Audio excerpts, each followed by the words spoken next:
FCO, NTDO 212, com check.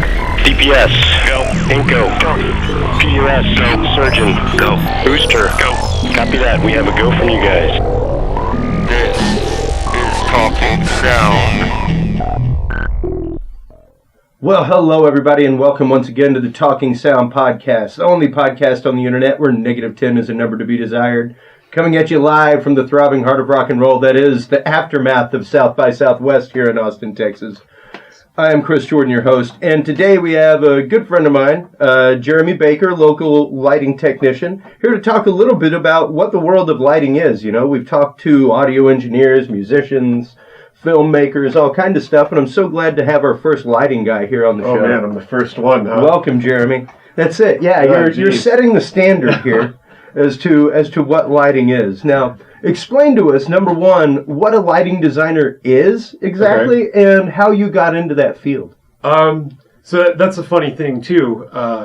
You'll hear people toss around this, I'm an LD this, I'm an LD that. And depending on where you are, who you're working for, that can mean anything from I designed the whole show, I designed the stage, I spec the gear, all the way down to I just show up and press a few buttons. Yeah. Around here in Austin, it seems like it's more of the press a few buttons end of things. Sure. There are guys in town that do, more of the actual stage design and things like that. Yeah. But for a lot of us, we get handed a pile of gear. They say, here's some lights, put them up in the air, make it look nice. Do something fancy with it. Yeah, make it look flashy. Whereas, in other bigger houses and stuff, the guys that are doing like the Ultra Music Festival, things of that nature, they've got guys that are literally just the lighting designer, and they'll sit in the office and do AutoCAD for 3 months. Yeah. And never set foot on the festival grounds at all. Well, and it's interesting that you say that, because it has gotten to the point of AutoCAD now. I mean, you really do, as an LD, have to understand programs like that. You have to understand 3D rendering and modeling, because all the programs actually let you do like 3D flyovers. What's it look like from over the stage for camera shots? Yeah. Everything else. So. Yeah, and there's a lot of work that goes on, in that design phase of, making 3D renderings of the stage. Yep. And, we can model exactly what the lights are going to look like, Yeah. And, kick it back and forth to clients and, collaborate on things like that. But, there's a lot to it. It's 3D modeling, technical programming, and art put together. What does it visually look like artistically? Yeah. Well, and, lighting is really one of those things that turns a show into an event. You can have a show with a bunch of dudes up on stage under some static Par 38 cans, and that's perfectly acceptable and fine. But once you start adding some lighting design to it, it really kind of starts to engage the audience at that point. Yeah, they say no one goes home humming the lights. Yeah. But if you put musicians up there on a dark stage, it's a pretty drab show. It's going to be, even if they are super energetic, if you don't have the visual part of that, vision's just a huge part of our senses as well as listening. Yeah. So it definitely goes hand in hand to enhance a show. It's not going to be... You're not going to put lights up and no music. Yeah. But if you put music up and no lights, it's kind of the show is half there. Yeah, exactly. Well, and I mean, prime example, my buddy, Wes. Yeah. Wes and I used to plan and act together, Shakuhachi Jones, and we'd always open. But I had an insane amount of lights. Sure, they were autopilot, whatever. They went with the beat. But with that, the smoke machine, a couple lasers. It was like, here's the opening show. We're done, guys. Onto the Kenny Roger Roasters lights all night. Yeah. It was just static lights for the rest of the night, and your band could be really awesome, but after the opening band had this insane light and laser show, it was like, man, those guys were all right. Yeah, I mean, it definitely amps up the intensity of it. Now, it's not appropriate for everything. No. You've got, I did a couple shows during South by Southwest that were literally just singer-songwriter. Yeah. And, we're not shooting lasers and stuff for these guys. It's not appropriate.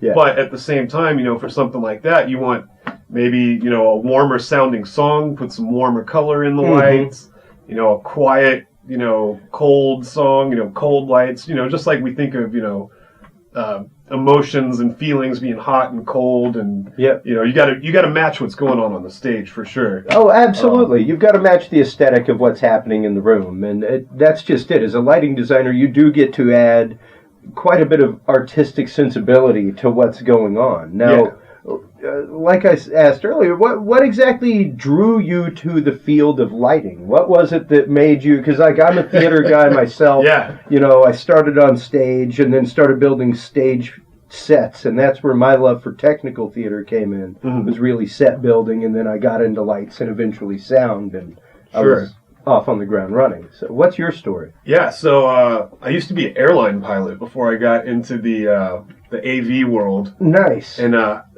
for a few different reasons, I was looking to transition out of that career. I've always been kind of equal parts creative and technical. Yeah. And they don't really want airline pilots being creative at work. No, you can't be creative in the air. They really frown on that, in fact. So I was looking to get into business that was a little more, fulfilled both sides of what I needed going on in my life. I was living in San Francisco at the time, and a buddy of mine, he knew that I had DJ'd in the past, and he was like, you should go check out this stagehand union in town. They might be able to get you some work. And first I was like, I didn't really know that much about it. I knew I'd been to concerts and stuff. And I'm like, well, I guess, there has to be someone that builds all this stuff. Yeah. And second, I was like, there's a union for that? And he's like, yeah. And being on the West Coast, very pro-labor, pro-union very town. Union-oriented. They were more than happy to see a new face in the door. And they're like, oh, you know something about audio? Great, we'll put you to work. So they put me to work right away, doing big conventions and stuff, and I knew enough to plug in a stereo, so that was enough to fake my way through a little bit of work there until I saw what was going on. But I saw, first I thought I wanted to be an audio guy, because that's all I knew about. I was like, oh, sound guys, cool. I didn't even know there was lighting guys at the time. So, I get on a few gigs, and I always saw there was like one or two sound guys, but there was like 10 electricians. So I was like, hard up for money, changing careers, wasn't flying planes. I was like, well, it looks like there's a lot of electricians, so maybe I should, do what those guys are doing and get more work. And so I kind of started paying attention to what those guys were doing. And as I was kind of transitioning out of the airlines into doing more AV work, it wasn't like all of a sudden deal. I didn't just up and quit and then go do this. Yeah. But as I was kind of spinning up and getting more gigs, as an assistant electrician for these shows, it kind of like came back to me. I was like, man, I used to go to a lot of raves and stuff, and the lights were kind of the coolest part. Yeah. So it that developed more, and it reignited my love affair with these bright, flashy lights and lasers and stuff. Because when I was 18, 19, 20, in South Austin going to warehouse parties, we had all these flashy lights and crazy music and stuff. Oh, yeah, no, I remember the rave scene in the 90s in Texas. It was super fun. It was really going gangbusters around here. So my formative years came back to me, and I've been lucky enough to turn it into something that pays me to do it now. Well, now, how long ago was that you actually made the transition from pilot into this world? I guess going on about 4 or 5 years now. Okay. Going on about 4 or 5 years, and then I would say completely made the jump into doing this full time probably about 3.5, 4 years ago. Yeah, and it's a brave jump, most definitely. It's scary, it's scary not knowing, oh, am I getting a gig this week? Am I getting a phone call, or sit at home and especially especially after the steady bones of being a pilot, all that kind of stuff. You definitely get it. I came from it from the same point of view. I had a full-time job, and for the longest time, mixed bands at night, stuff like that at bars, at venues, and one day was literally shoved into self-employment. Like, I came home from a wedding and my job no longer existed. Oof. It was like, oh, that's nice. Yeah. I got rent due in 3 weeks. Yeah, I got nothing now. There's still some of those days, too. When the phone doesn't ring as much as you want it to. Sure. And, that happened just before South by was a good dead season for us here. South by really... I explain it to people all the time. It really is the kickoff, especially for people like yourself who do a lot of work in rock and roll, a lot of work in clubs and venues. It's the first big push of the year. Yeah, it's the big upswing. It's the beginning of the crest of the wave. That's like, all right, here comes festival season. Yeah, because summertime's, now we're getting into festivals and everyone's working. So and pretty much from this point up until around October, there will be a festival a month of some sort. Oh yeah, if not a couple going on there's congruently. So many festivals nowadays. It's insane. And I also wonder when that bubble is going to burst or come back a little. Yeah, because recently they actually ran the picture, and I remember seeing it when I was in junior high in the Houston Press of the first South by ad.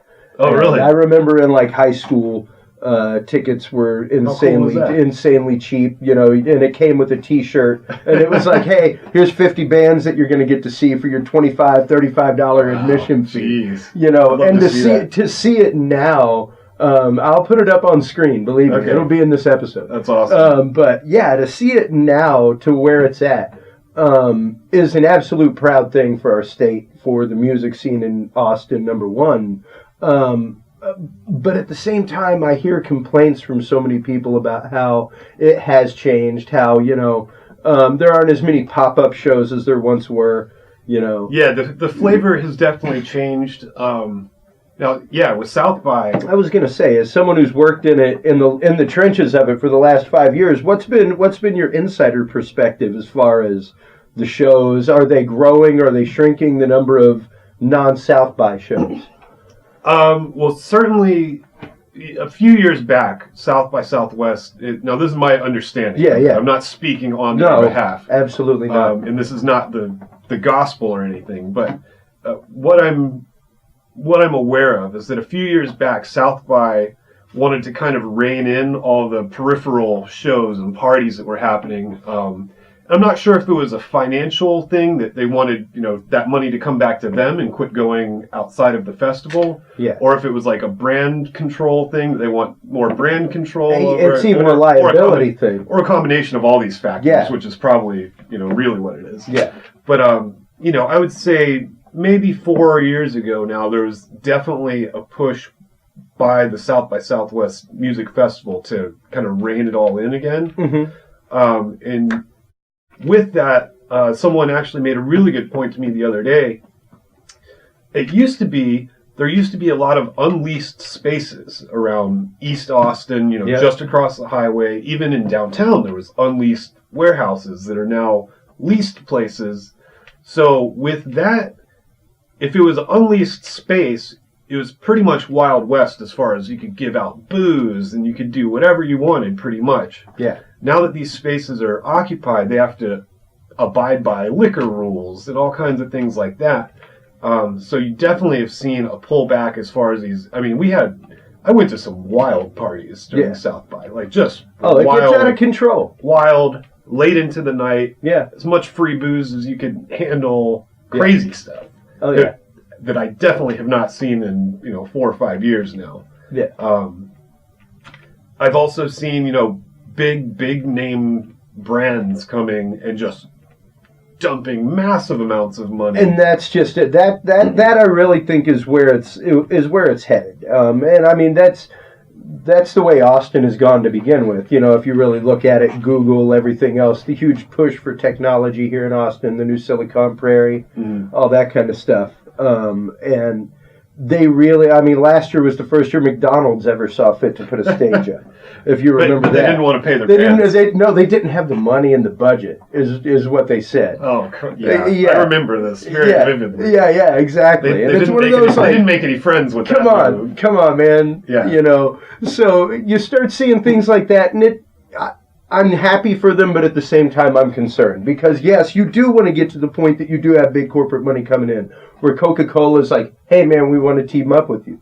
Where Budweiser's like, hey, man, let's print some South by Southwest cans. Oh, man. They were all over the place. They were the official beer of South by Southwest. Exactly. And everywhere had to mention it. And how long do you strive for that? As someone who's helped start small festivals and they've popped up and gone away, that kind of stuff. You strive for that kind of sponsorship. And to see them getting to it is a beautiful thing. Yes, it's great. But it has fundamentally changed the experience of what going to South by Southwest was. Well, exactly. It used to feel much more experimental, much more organic. And Yeah, now it's if you really had a big corporate branding exercise. If you had an outlet and enough room for a dude and a guitar and amp, you had a show out front of your space. Now you have that same show presented by Samsung. Yes. Exactly. It really is. So, with that in mind, a lot of people don't understand the infrastructure that it takes to launch this kind of stuff and the people behind the scenes that it takes. I saw a great post from somebody the other day from Nomad Sound that was talking about, the hundreds of people that it takes before you're ever up in the morning, even on your bus on the way to South by. We're here working. Oh yeah. When it's a long day when you've seen the street sweeper go by twice in your shift. Yeah. I did a few of those. Yeah, I've been there. I've done those. What's it like to be down in the trenches of that? Because there are so many street cutoffs and everything else. Like, they shut down parts of downtown for South by. So even just the infrastructure as a tech to say, like, hey, we have this amount of time to move gear from point A to point B, it takes a special kind of coordination to get that done. I definitely experienced that firsthand. Even just getting a truck of gear about 3 blocks from one venue to another became a 45-minute exercise of going in circles and, trying to find... It was insane. It's totally nuts. Yeah. I'm fortunate enough to ride a motorcycle, and parking downtown was a breeze on a motorcycle. Right. So if you're thinking about getting a bike, do it for the parking. This is a bike-friendly town as far as that goes. There's a lot of motorcyclists here. And parking is a breeze. So that was super, super sweet. Great. That's clutch. But yeah, even with that, and not having to ride the bus in an hour, I know lots of dudes that ride the bus downtown to work, and usually it's not a big deal. Yeah. I was still going to venues at 5 a.m. and not leaving until 3 a.m. the next day. Yeah. I admire the guys that have the wherewithal to battle traffic and battle buses and stuff. Yeah. Even adding that much more time onto their day.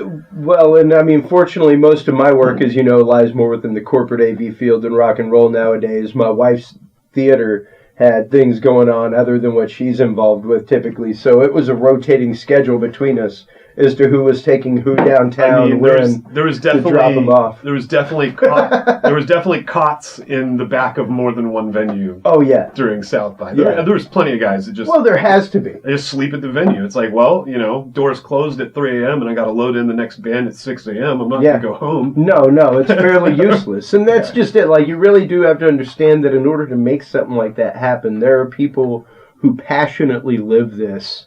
Oh, yeah. In order to make the infrastructure happen. We all gripe, grumble. I was up at 6 grumble. But we wouldn't do it if it wasn't at least somewhat fun. Oh, yeah. It was good for the wallet, too, working these long days, for sure. But, absolutely. I think in general, we all do this because we like it. We're not doing it to get rich or anything. Yeah, I don't know a single technician that does it because of the money. Yeah, I don't think anyone... you want to get properly compensated, but it's not about the money. It's because you love what you do. Yeah, you love it.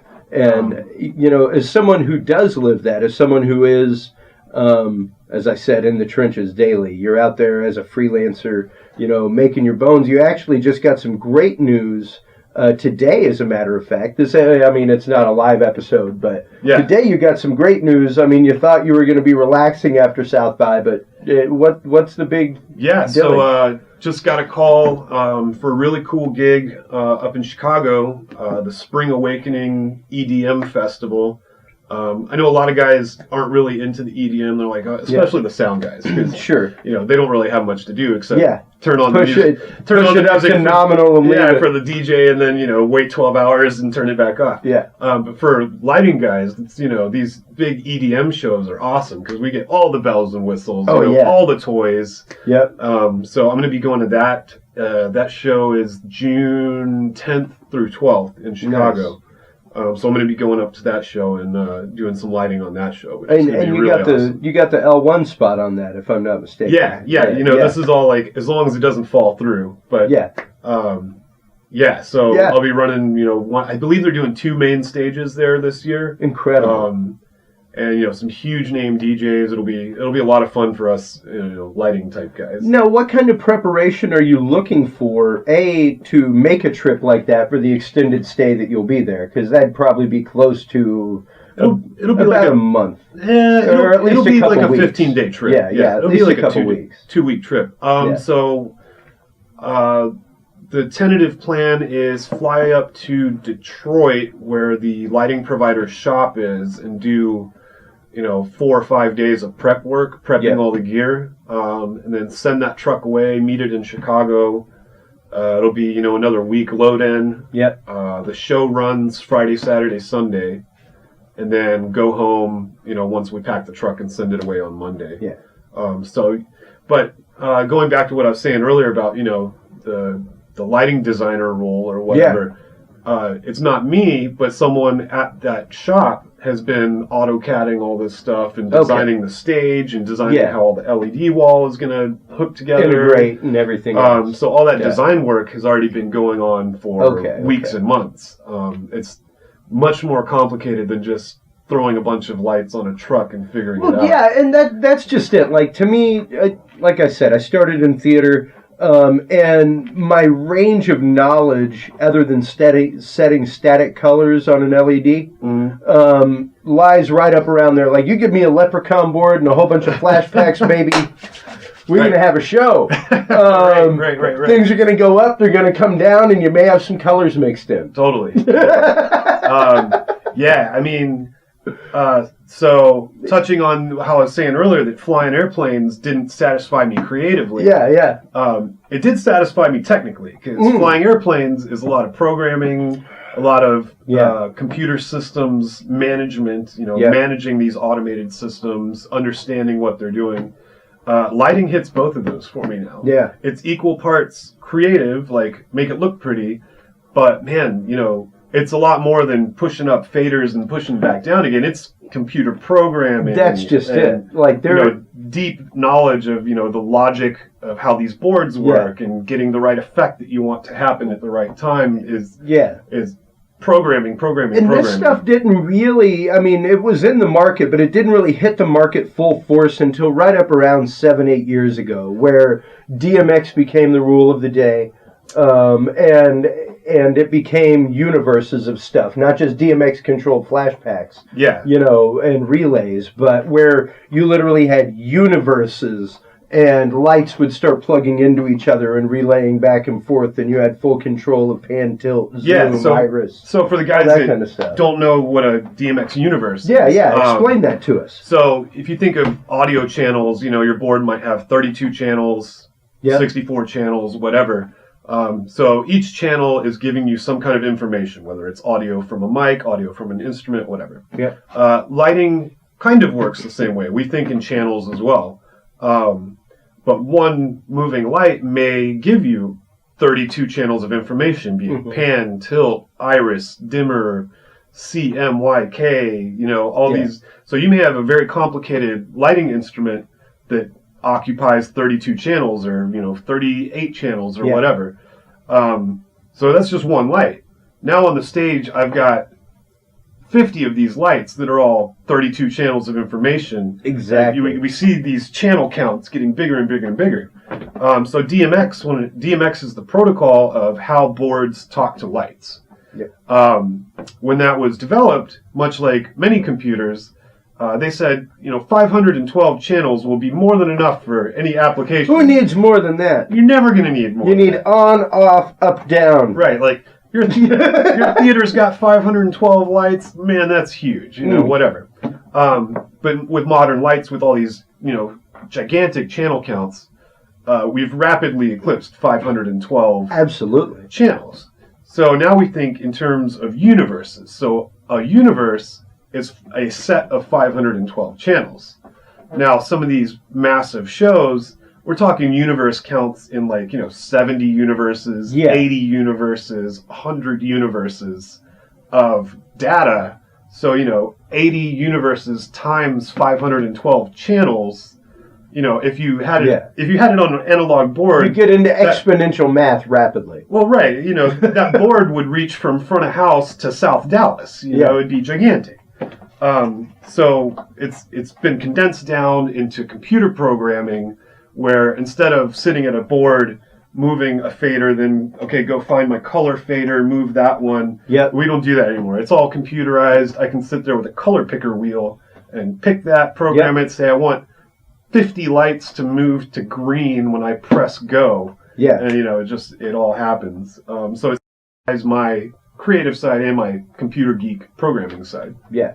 And that's just it. Like for me, it at some point got to where all of my knowledge started moving heavily toward video and audio. Mm-hmm. And it was like, man, if I just keep cramming this info into there, I'm going to get lost at some point. So I found people like you who were much better at it than I was, who could take the knowledge I had, branch off and build on it, and make things much bigger and better. And then I just made booking fees.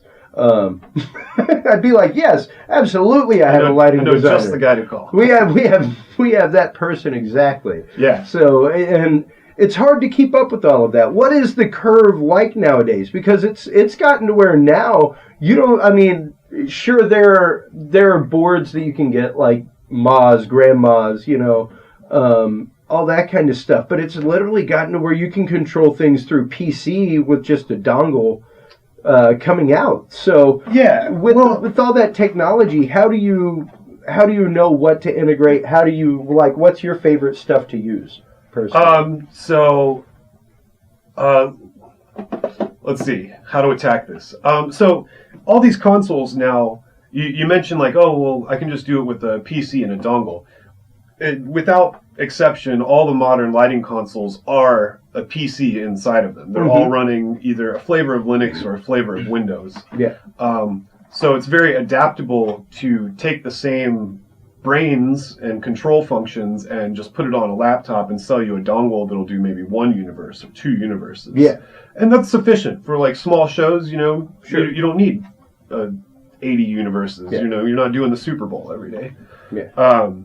But yeah, so it's been nice and bad because it's made it more accessible to, say, run a small show off of my laptop that, before I would have to buy a $50,000 console. So now I can get that dongle and, $500 later, I can run a small show. It's also, when you lower those barriers to entry, you get a lot of jokers that now think they're lighting designers or whatever, and that's cool. Yeah. I'm not against people picking it up and learning, but I've seen some stuff that's not quite pro level. Mm-hmm. I've said the same thing about video and the use of DSLR cameras for professional videography. Right. That it makes it to where a lot of people who are great photographers think that they are a videographer or think that they're a filmmaker. I tried to make that move once. I'm a decent photographer, and I picked up a camera and started trying to shoot video with it, and my brain does not think in video. Yeah, and see, I recognized it right away. Yeah. I was like, I'm a terrible videographer. Yeah, and see, I'm a good photographer. I started off in video and event videography, so that's where my eye lies. Mm-hmm. And I noticed that even whenever I'm staging things for website photography, things like that, I don't do portraiture, I don't do event photography. There's a totally different eye to capture that one moment out of 30 than there is for me to catch 1 second of video. Yeah, and I can see that one freeze frame. Yeah. But man, I could not for the life of me come up with a shot that looked reasonable for a minute and a half. Yeah. For moving. Yeah, it's two totally different ways of thinking. Well, yeah, and I mean, even for me, a lot of the terminology kind of translates between videography and photography. But I always tell people, if you're going to learn the terminology and you have access to a camera, start with photography. Because it's going to be a whole lot easier for you to understand iris and everything else. Yeah. Now, with that in mind, coming at it with that point of view, you said that you, of course, started off as a pilot and when it. So, I mean, there's a lot more that goes into controlling an airliner than what goes into controlling your average AV show. Most definitely. Yeah.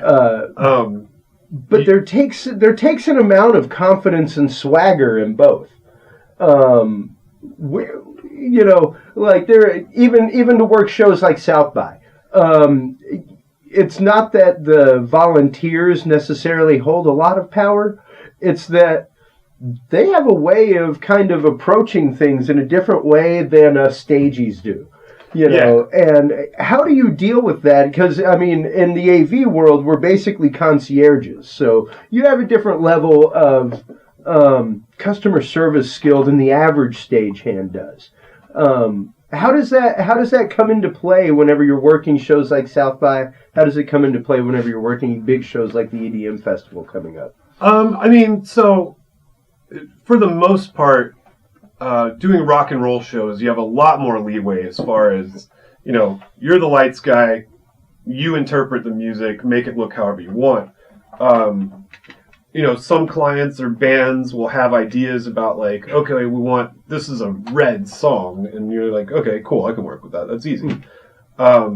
Versus like the corporate AV stuff, they're very, very particular about, we want this needs to look exactly like this, Yes.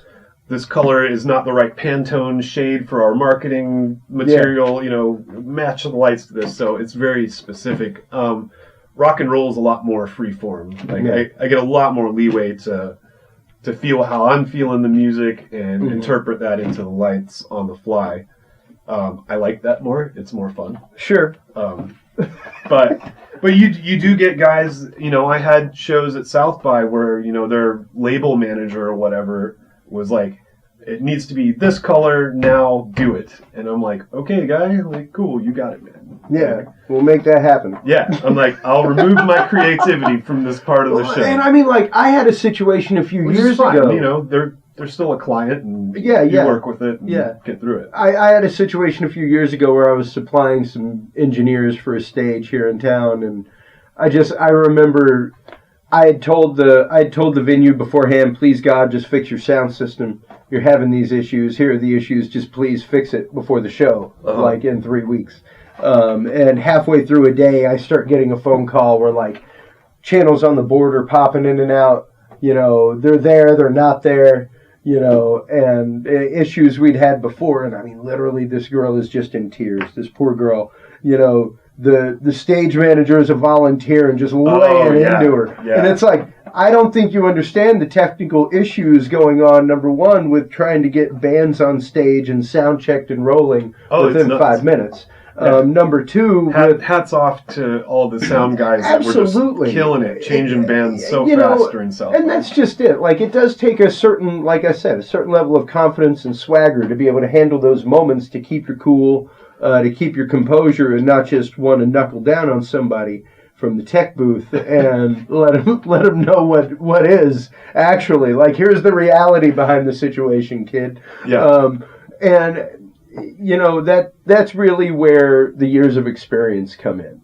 And someone such as yourself, who's had the years of experience in a customer service industry, in an industry that demands precision, all the time, every time, no doubt about it. Yeah. It makes a big difference. Yeah, and that's like definitely a personality thing with me. I know that's my flaw to a point. Is like, it must be perfect every time the first time. Yeah. Because when you're flying planes, if you're not perfect, you you're kill dead. people. You're Right. Dead. Yeah. So that level of like perfection, like really, I'm probably overly motivated by it. Yeah. Where, my girlfriend's like, relax, it'll be fine. I'm like, no, it has to be perfect.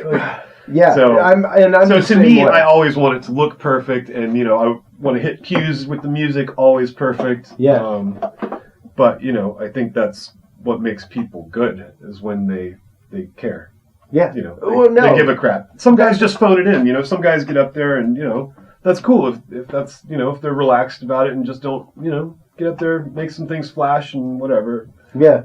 That's cool. That's your prerogative. But like, yeah, for me, I'm always stressing, like, I gotta nail that cue right when the music does this, or... Well, and that's just it. Anytime I've ever been on show site with you, you have a calm, collected cool about you, no matter what's happening. You've always got a calm, cool head. And it's just the fact of, you know what you're doing, you're confident in what you're doing and your skill set. Yeah, I spend a lot of time doing homework, too. Yeah. If I know I don't know something, I will go home and, read product manual and make sure I know it by time, show comes up or rehearsals come up. because it's just like it's important to me to know what the hell I'm doing when I get there, even if sometimes I feel like I don't know what I'm doing. Yeah. But yeah, there's definitely prep work and homework that goes into being prepared for the show, and then I get there and I look, cool and calm and bored. Well, exactly, but and like, that's that lazy lighting guy that looks bored all the time. But it's like it's prep work, man. Yeah. There's prep that went into getting to that point, to getting this stone cold cool about what I'm doing right now. Yeah, for sure. Exactly, and it really it does show whenever you work, but at the same time, thank you. That's very kind. Well, it's the fact of, we make the point on here all the time. Drill the essentials and drill the everyday. Like it will be the everyday cable connection that takes the show down. Right. It's rarely going to be like a computer issue that's taking the show down. It's going to be like it's going to be your point-to-point connections somewhere along the line. It's going to be that cable path. It's going to be that integration between two different devices, something like that. And to drill those points all the time and to do your homework on them as much as possible is what makes the show right. Yeah. You're talking about, all these lighting instruments now have all these whiz-bang features and stuff. There's a lot of product manual reading that's really boring to a lot of people. Well, and I see you all the time online. I comment all the time, like, dude, you in the lighting videos. Like, you were always, like, every time I see you, you're showing me, like, a good 10 or 15 new lighting videos that are out there. Like, man, look at this cool new thing, products. And the thing is, though, that's how you keep ahead of the curve. Yeah, that is how you find out what's new out there, what new you can apply for your clients' needs and wants and desires. Yeah, or my wants. Or your wants, needs, and desires that you can then appreciate and value. It'd be really cool if you got this thing on your show. This light over here, you should definitely order like 100 of them. You should think about this. Yeah, they're going to make you look really cool. Now, with that in mind and the constant curve of technology, where do you see things going within the next 3 years, and where do you see yourself going within the next 3 to 5? So the first part of it, where do I see the lighting business going? I was thinking about that earlier today, actually, because I felt like you were going to ask me that. Yeah. Call me, Inception. You're in there, dude. Yeah. And it's a weird thing that's going on right now, because for a little bit, everyone had a moving spotlight. Everyone had a moving wash light. Then these beam lights came up, the ones that make the real punchy beams, real popular in rock and roll and EDM right now, because they're visually like really high impact. It's just under laser. Yeah, it's like a fat laser type effect, It looks cool. It's super bright. It's cool. But it was kind of like, okay, well, all the lighting companies got to that point where they have a beam, a spot, and a wash. Yep. Now what? So now we've started seeing a couple companies go back to like DJ effect lights, almost, but like juiced up a few notches. Where now we've got these moving lights that have like pixel mapped LED on the front. Yeah. Just really some cool creativity again. Of like, okay, I've never seen a light that does that. That's really pretty nifty. Yeah. With that, we're seeing a lot of Chinese knockoffs happen right now. Yeah. And I'm not sure what that's going to do yet. Big name players are not messing around with, knockoff gear. They're not doing it. But someone's buying it, and someone's gonna be like, oh, well, big name shop wants $100,000 to do that show. Oh, I can do it with my gear for $10,000. Yeah. I think some clients, will be predisposed to bite on that. Like, that's the cheap guy. I'll go with him. Yeah. I'm not sure where that's going to shake out in like the whole scheme of things. I don't necessarily see that, and this is just coming at it because it definitely, the cheap knockoff hit the audio industry far before it hit the lighting industry. Okay. It's just starting to hit the video industry right now with the cheap knockoff and everything else.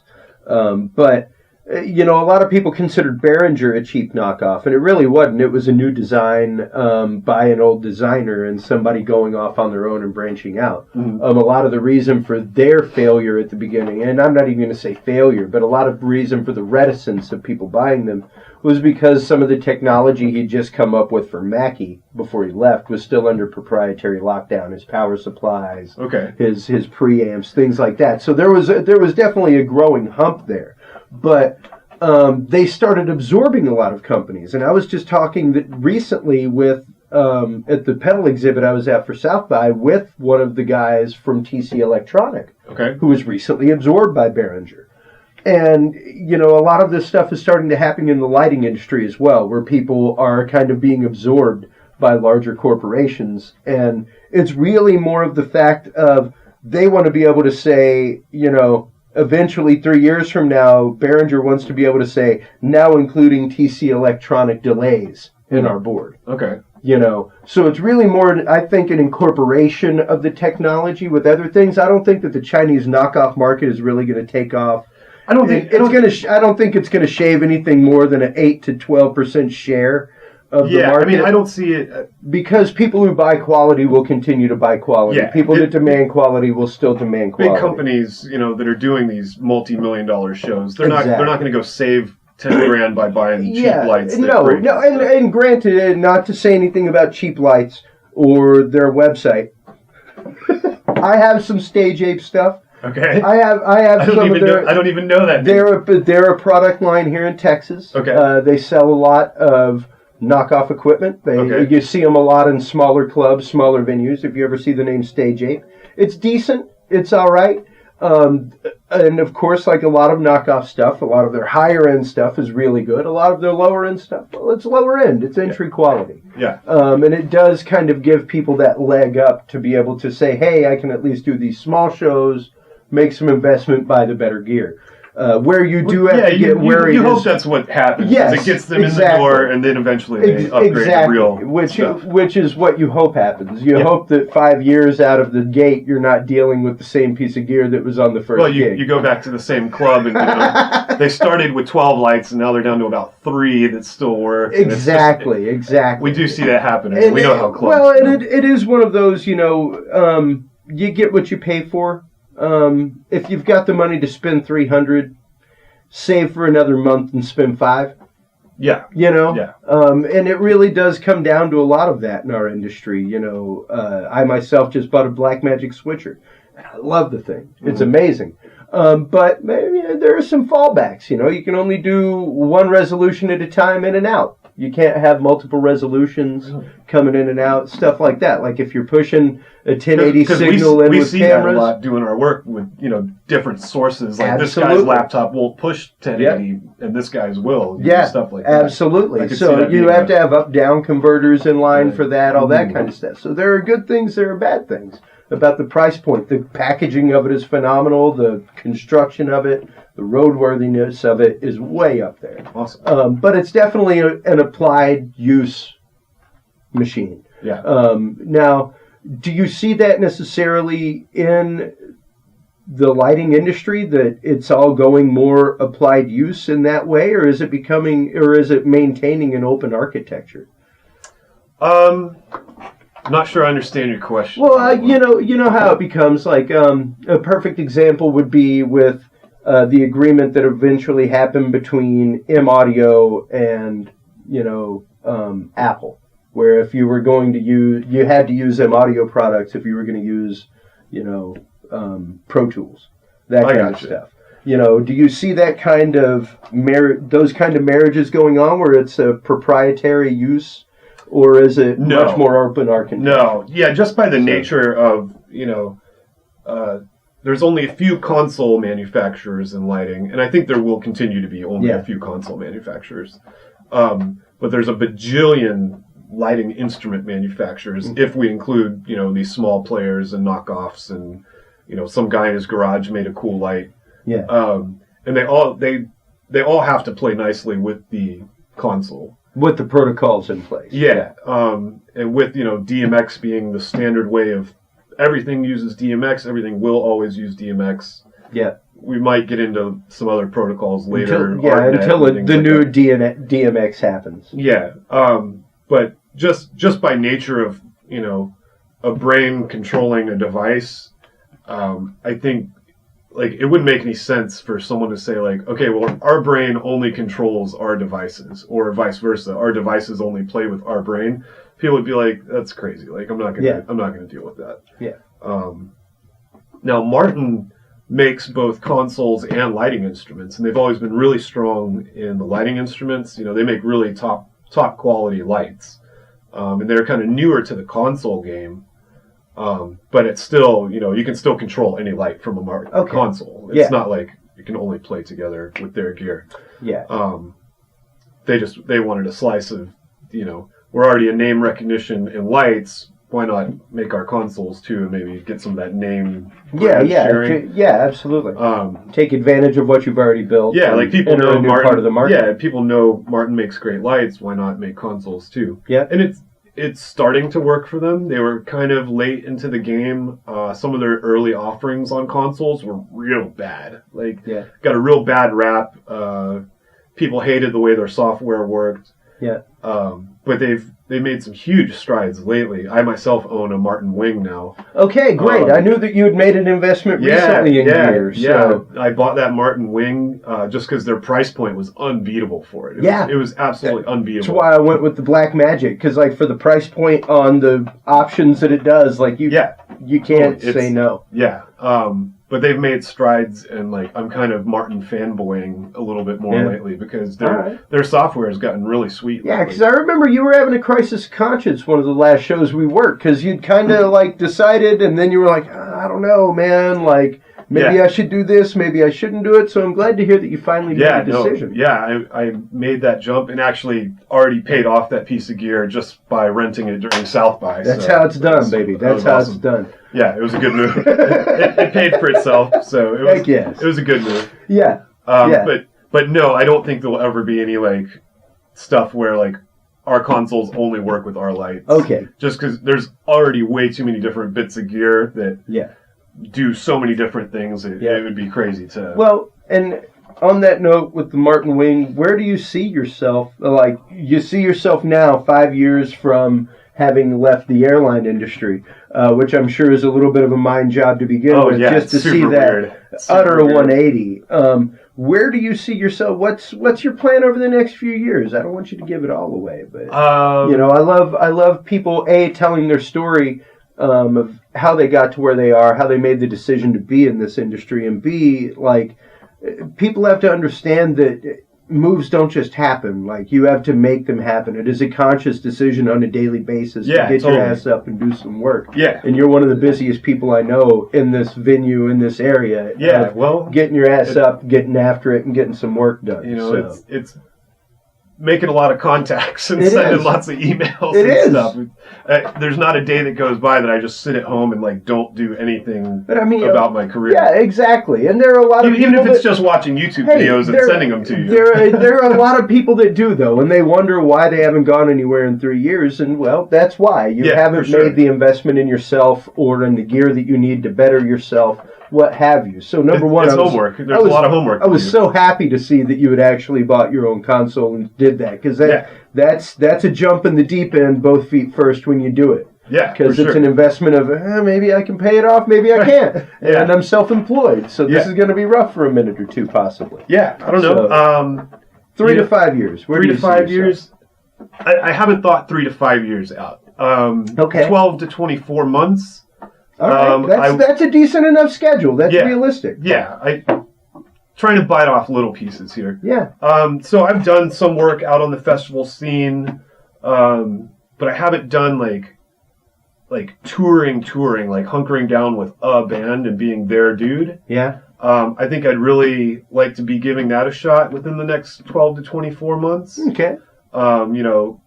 Stay with one band, work with them on what they want their stage show to be and look like and feel like, and collaborate with them as artists to come up with that look that's going to be their look and their show, and everyone goes home talking about, this one band does this one really cool looking thing, which there's a lot of guys and gals that are doing that. I know I've met a lighting designer who works with this band called Purity Ring, and she came up with some really cool LED effects and these globes and stuff. And everyone, knew like, oh, there's these cool globe things at the Purity Ring show, Yeah. So like, that would be fun, an artistic exercise to get together with one specific band and come up with that look. Any bands out there that are thinking about touring with your own lighting guy soon? Give me a ring. Hit this guy up. Give me a ring. Yep. But yeah, festival. I grew up going to raves and festivals, so like that's always super fun. I want to keep doing that too, and bigger and badder and better. And Absolutely. hopefully that bubble doesn't pop. Like I think. No, I don't the think entertainment it's not bubble gonna will never pop. Yeah, It'll change, it'll morph, but it will never pop. Yeah. And I mean, there's the whole thing with SFX and Live Nation purchasing a lot of festivals right now. There's kind of some things going on that a lot of us are kind of waiting to see how it shakes out. I think there will be fewer festivals going forward. I don't think they're going to get any smaller. I think the ones that aren't cutting it they are going to go away. But I think these mega festivals are probably here to stay. For sure. Yeah. They're so huge and so much money. Yeah. Being made and everyone's your Coachellas, your Burning Man, and even the ones popping up, Electric Daisy, all that kind of stuff. Super huge. They're not going to go away for sure. No. The flavors of music may shift and change as time goes on. Yep. But they're there to stay for sure. I'm still waiting for my first country and western rave. So that's been. So I don't know about country western rave, but that's been a big thing in the last 3 to 5 years.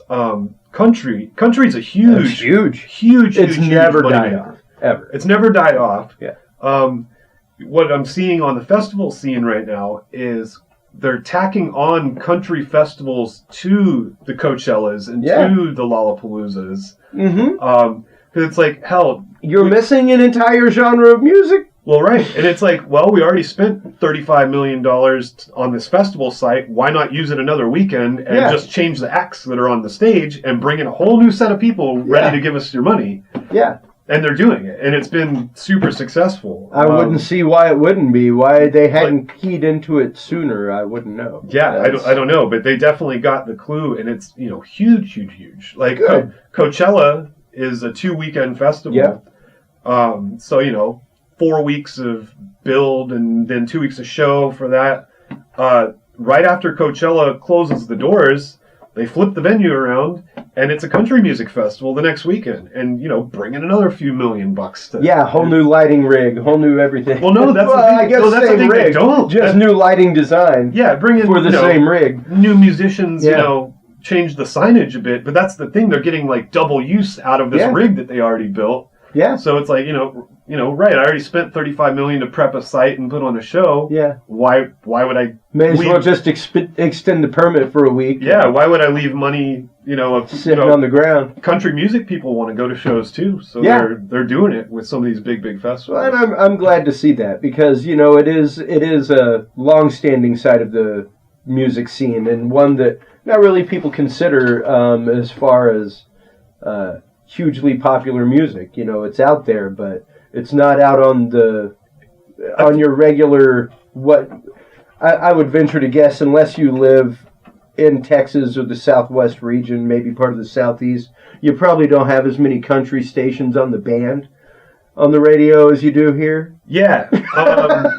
I know there weren't as many when I lived in Maine. Yeah, well, for sure. There is some regional taste for it, for sure, but I don't know exact dollar values, but I know country music as a segment is just as big as rock and roll. It's huge. Just as big as pop. Oh yeah. It's huge. Yeah. So it's definitely out there, and I mean some of these guys are putting on huge shows too, even just single artists. You know, like the Eric Church show is massive. Yeah. 30 trucks or something. Yeah. And that he's doing as big of a show as Madonna does. Yep. I was going to say, I worked Pink Floyd here locally, and that was 23 trucks. Yeah. Granted, a 2/3 size rig so they didn't collapse the Frank Irwin Center. But it should have been much larger than 23. I would think it was closer to 35, something like that on the actual call. Yeah, I think Taylor Swift's rig was, I think by the end of the tour, I think it was 1984 was the name of the album or something that she did. But yeah, I was reading a thing about that, and like the size of her rig by the end of that run was like 40 trucks or something massive. Oh, it gets insane. So it gets insane. The country music stuff is definitely going Yeah. strong. And lots of lights, big productions, huge sound rigs, all of it. It's all there. Well, where can people go? Is there anywhere online that people can go to check out your work? Anything like that? You have any YouTube videos up of any shows you've done? Anything like that? I mean, if you browse through what was going on at South by this last week, there's probably some stuff from Scoot In. Okay. I was at the Parish for Saturday night of South by. All right. You can always check out my LinkedIn page. We got a portfolio on there. It's linkedin.com/in/Jeremy Baker LD. Okay. So you can find me there. That's a good place to get a hold of me. Send me messages. Fantastic. Well, if you're looking for a great LD, if you're looking for a fantastic lighting designer, give Jeremy Baker a look up. He's one of the most professional guys I've ever worked with, and one of the best heads down workers ever, as far as just like, hey, let's just get this thing done. Yeah, man. I love to just crank it out. That's it. Hey, man. Thank you so much for stopping by. Yeah, for sure. It's a pleasure. We want to have you on more. We would need to have more lighting people on, talk about it, do some instructional episodes, all kinds of fun stuff. I'm always, I'm buried into my little world. So, whatever people want to hear about or curious about, how does this work? Absolutely. We'll do some fun stuff with the wing one day. With the wing and some lights. Yeah, that'd be great. I mean, I can bring it in here and we can have a mash. Absolutely. That sounds great. While you're online checking out Jeremy's stuff, please, everybody, don't hesitate to stop on by the Talking Sound Show. TalkingSoundShow.com is the website. There you can find all of the interviews with engineers, artists. The industry news site is fantastically peppered with stuff from audio. We're waiting on a few RSS feeds from lighting right now, Jeremy. Video, just everything that you can imagine in the panoply of audio and video is there. While you're online, you can also check out our Patreon page. There you can donate to the cause. If you believe in what we're doing, please give to what we're doing. We give all this information away for free. There are no subscriptions to this service whatsoever. So it's viewers like you, listeners like you, who help us out, that help us get all the new HD technology, all the upgrades, all the package upgrades that we need for hosting. Once again, everybody, I am Chris Jordan, your host. This is Jeremy Baker, our guest, lighting designer here in Austin, Texas. And until next time, keep reaching for 11. We'll talk to you soon. Bye-bye.